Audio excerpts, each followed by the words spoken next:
Namaskar viewers. Welcome to another episode of Infinite Possibilities with Pradeep Gupta, brought to you by Mana TV International. Friends, our topic for today is something that a lot of us can resonate with. You see, most of the people spend a lot of time at work, whether they have their own business or practice or a job where they work for someone else. There could be so many reasons for this. It could be related to insecurities about the family's financial future. It could be the sense of achievement once they complete a challenging task at work, or it could be related to the recognition that they get when they're able to accomplish something at work. A famous author, Harold Kushner, said a very famous thing. Everybody knows about this. He said, no one ever said on their deathbed, I wish I had spent more time at the office. We all know it. We all understand it. And yet, we fall victim to this pattern. And the result could be unhappy spouses, neglected children, broken families, and maybe in some instances, miserable life. So, why are we not able to find the right balance between work and life? That's the topic for our discussion today. But, like always, before we get into this discussion, I would request all of you viewers to please listen with an open mind. The idea of this program is not to challenge your beliefs, but to give you another possible way of looking at it. And now, viewers, it's time to bring on our special guest. Friends, it gives me great pleasure to introduce Mr. Victor Manikam, founder of the Victor Manikam Knowledge Group, a man with a very unique perspective who has dedicated his life to enriching and empowering others' lives. Hello, Victor. Welcome again to Infinite Possibilities. We are so excited to have you here. Thank you so much, Pradeep, for having me here. We're just continuing for so much time. It's a joy to be on the show with you, Pradeep. Thank you, Victor. We all enjoy our time together, and the viewers are loving the show. So, Victor, as you heard me, our topic for discussion today is about work-life balance. Why people fall into the trap of becoming workaholics and end up attention to their loved ones, to their responsibilities at home, sometimes even neglect their own health. And this has become even more of an issue these days because many of us, like myself included, started working from home during COVID times. And then the line between work and your life it kind of blurs. Like for me, first thing I do as soon as I wake up in the morning is log into work. And till I go to bed, I'm checking my emails. So why does this happen? Interesting, Pradeep. I think in this modern world, there is this whole work as a very central focus to our adult existence, I would say. See, if I would say life is what we live, life is lived, work is being done, but it cannot exist distinctly. You have to be alive to be doing work, and the work keeps us alive. So it's a coexistence. It exists together, and when it exists together, it also then has to exist in a balance. And if it doesn't exist in a balance, it will be counterproductive. So to answer that question, why do we, knowing fully well, why do we still not have a work-life balance, or why do we struggle to maintain a work-life balance? I would like to put this into a certain perspective. See, we as human beings need to understand, we constantly are working with the personality of the person. There is an external self and the internal self. So there is the personality and there is a person. This we need to get. And the work exists in the realm of an expectation and an expression. So these states we need to get, Pradeep. Very important to understand why this problem exists. Before solving a problem, I have always believed it is essential to understand what is.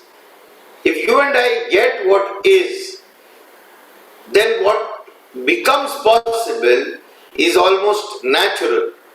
But if you and I don't get what is, then you are always solving something at the surface and not at the core. Uh, so I want us to, I hope I'm getting this across, that there are four states at play, and we need to understand these four states at play. The two states, which is the person and the personality, and then we also have another state, two states in terms of work, which is the expression and the expectation. Now, all these four states are continuously at play in our life. But So this is one point I want to let make. me show our viewers through a picture what you just talked about. So if you don't mind, I have a picture here that I got from you. I think our viewers will benefit by looking at that. So these were the two states of life that you talked about, the person and the personality. You're right, Pradeep. And the two states of life from a work perspective are the expression and the expectation. Perfect, perfect. You're absolutely accurate, Pradeep.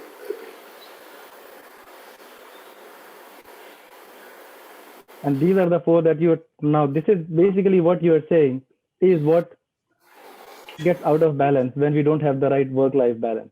This is Yeah. what needs to be addressed. This is what we need to balance. But first, we need to understand what are the four states at play. Before we talk about a work life balance, what are the states at play? And what we have to balance? These are the four things that we have to balance.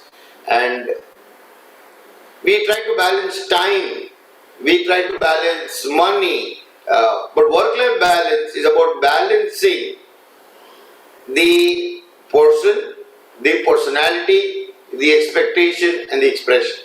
The personality gives you expectations, the person gives you expression, and this is always going to be at play at work especially, and this is always at play in life also.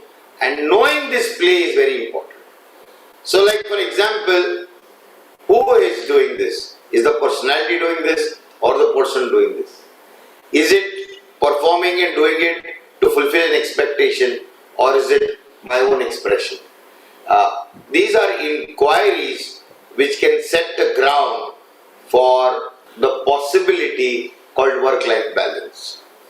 You know? So, Victor, for our viewers, could you please distinguish the person and the personality? Because a lot of people think they are like the same thing. Since you asked, Pradeep, I'll put it like this. We create our own defense mechanisms. We human beings have to create our own defense mechanism.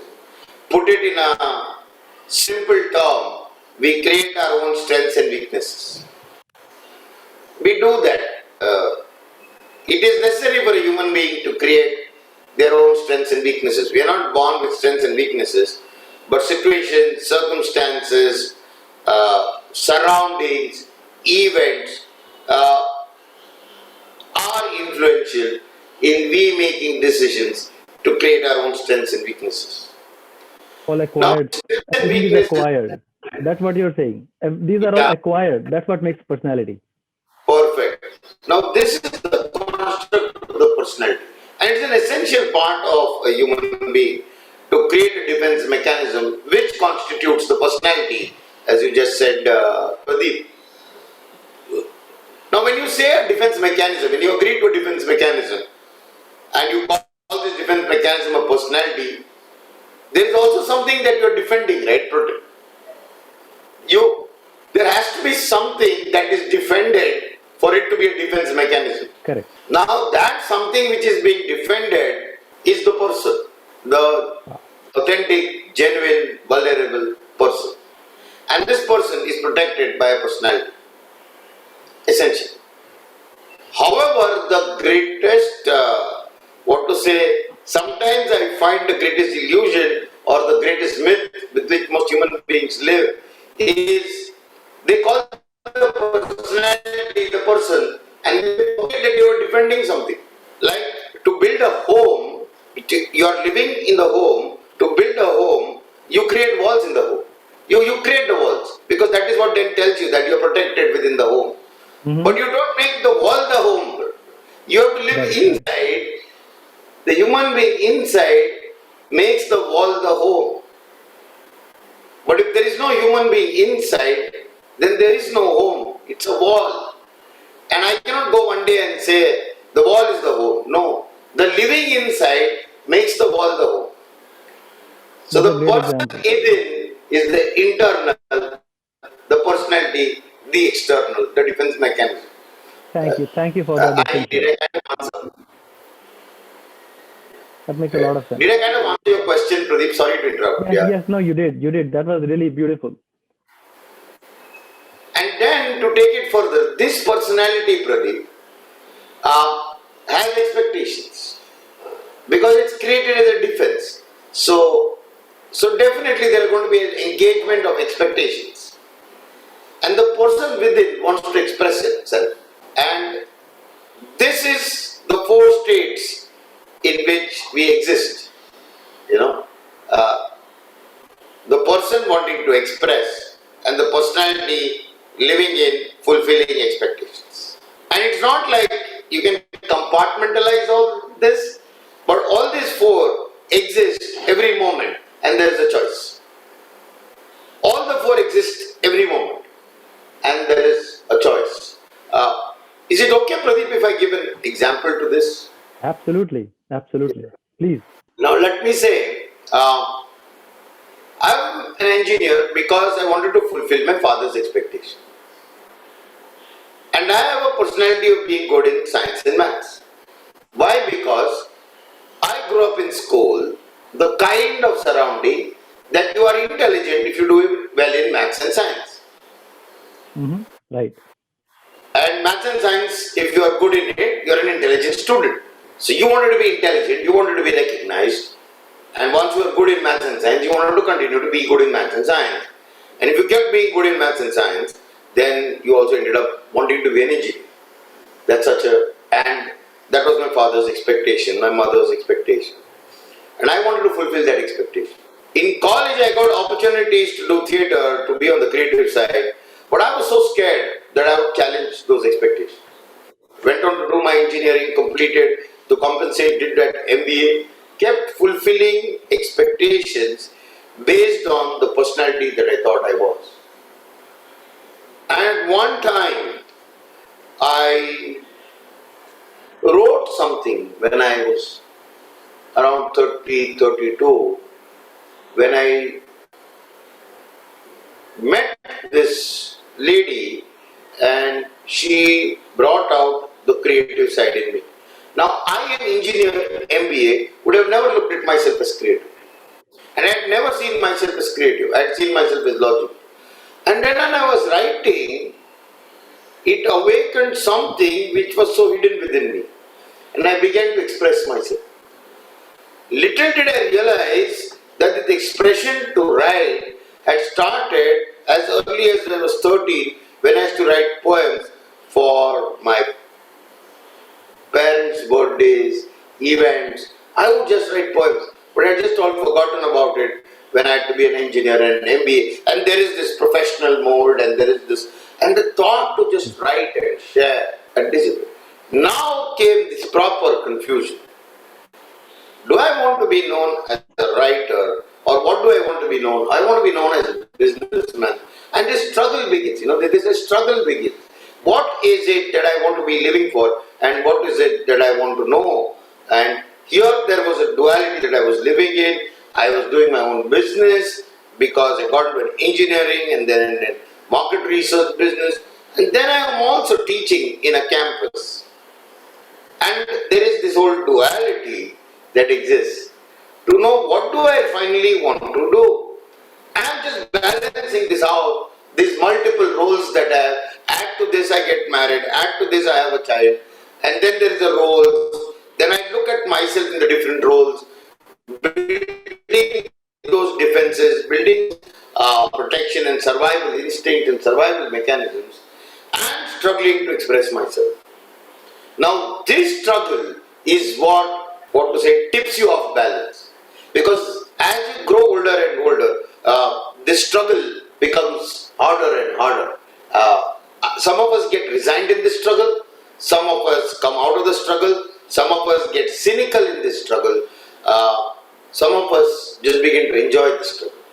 I'm not saying the struggle will disappear, but there is a balance, and it doesn't come as a struggle, but it comes as the momentum in which you live, which is the energy, And understanding this matrix before you even attempt what is work-life balance is essential, Pradeep, and therefore I saw that let's begin the discussion on this ground, Pradeep. That makes so much sense. Actually, and the example really made it very clear, Victor.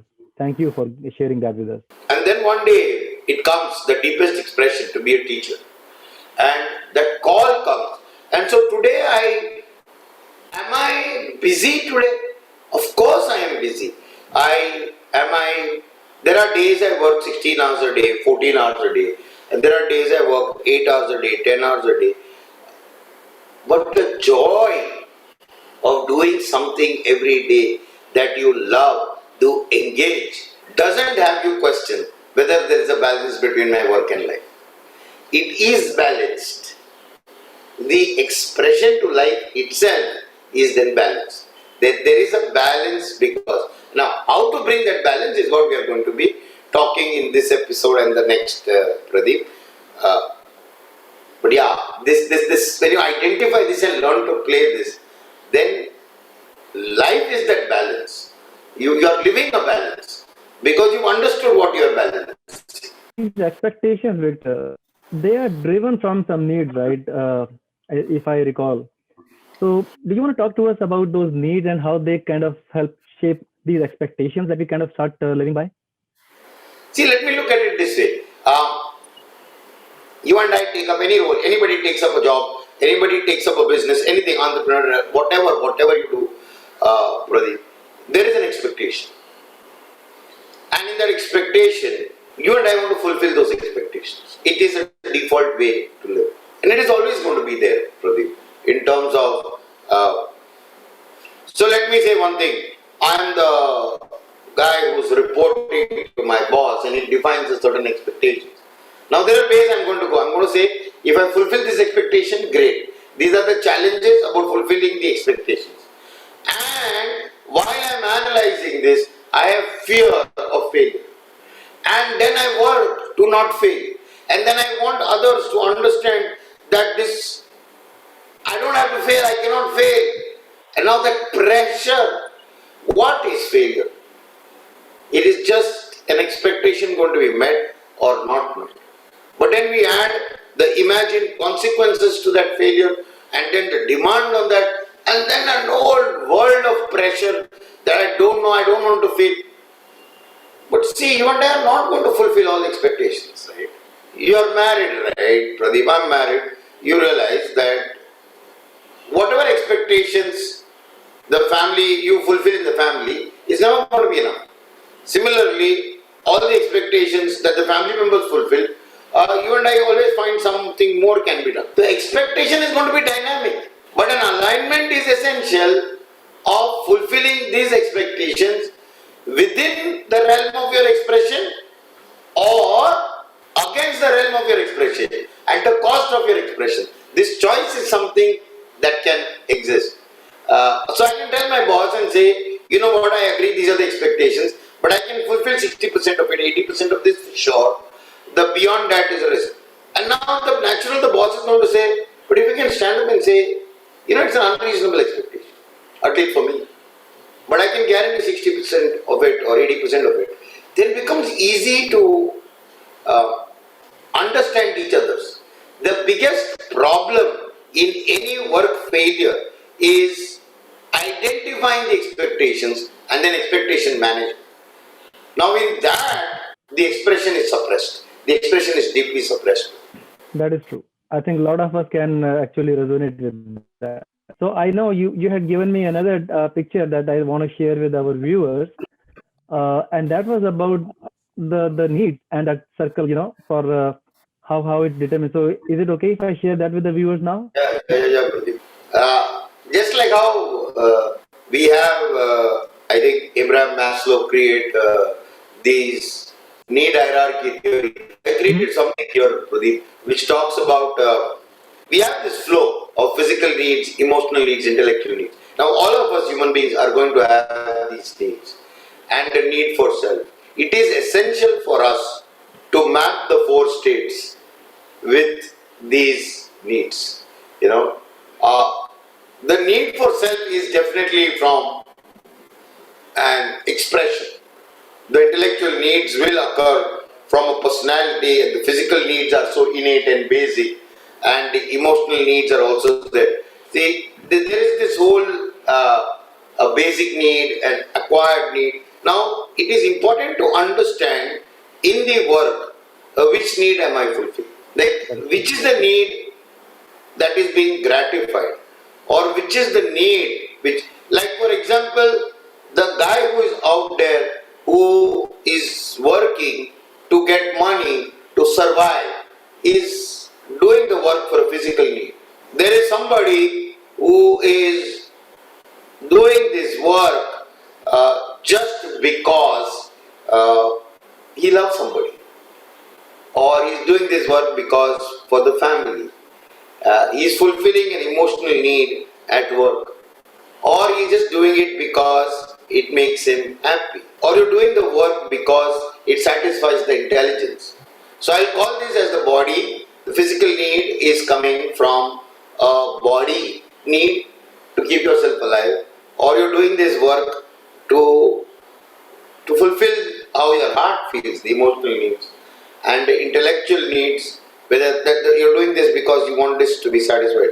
Very important, why you're doing this work, these inquiries for yourself, the need for self, the deep down need.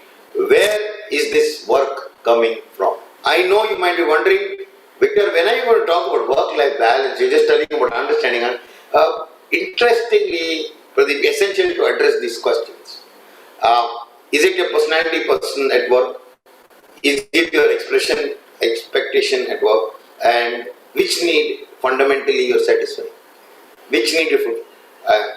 It could be all also at some times, but one will always be a dominant need that is there.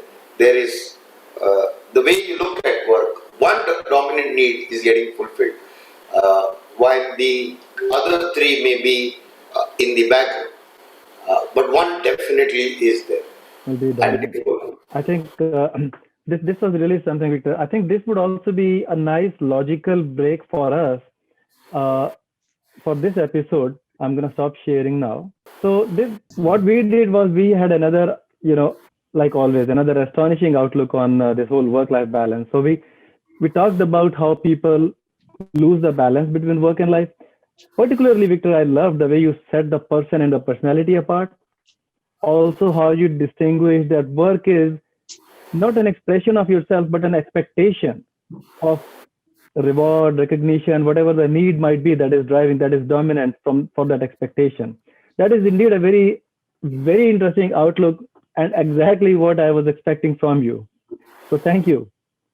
yeah, in the next episode, I feel we could be integrating this into the whole body, mind, and heart, and then bringing the whole survival expression. Uh, when you just get the matrix, Pradeep, you'll find that work-life balance is natural, and it's a continuous process. And when you get these answers to these inquiries, it is a natural process. I'm sure our viewers, can't wait. But for this episode, I think we'll have to stop here because this was again something like always, something that we need to think about, reflect, and let it sink in. And I think by next episode, we'll be ready to actually dive into the next step. So today we talked about the four states of life, viewers. I would stop here and come back to the next episode. We'll talk about the four factors that need to be balanced and then what are the steps involved in finding the right balance. Meanwhile, please reflect on this new perspective and write to us at this email ID that you see below your screen. Share your feelings with us, your comments, any feedback that you want to share with us. What was your experience of listening to this conversation with us? Also, if you have any other issues or questions that you want us to address in our upcoming episodes, please feel free to share with us. We look forward to hearing from you. And Victor, thank you once again for giving us this distinction. I really love the distinction between the person and personality, and how it impacts our choices. So we really look forward to having you with us next week and learn about how to now find the right balance. And I would like to thank everybody for watching. We'll see you here next week with another episode of Infinite Possibilities with Pradeep Gupta, brought to you by Mana TV International. Thank you, Victor, and thank you, everybody. Have a wonderful time. Namaste. Thank you. Thank you so much, Pradeep. Thank you so much. It's always great to be there with you. Thank you, Victor.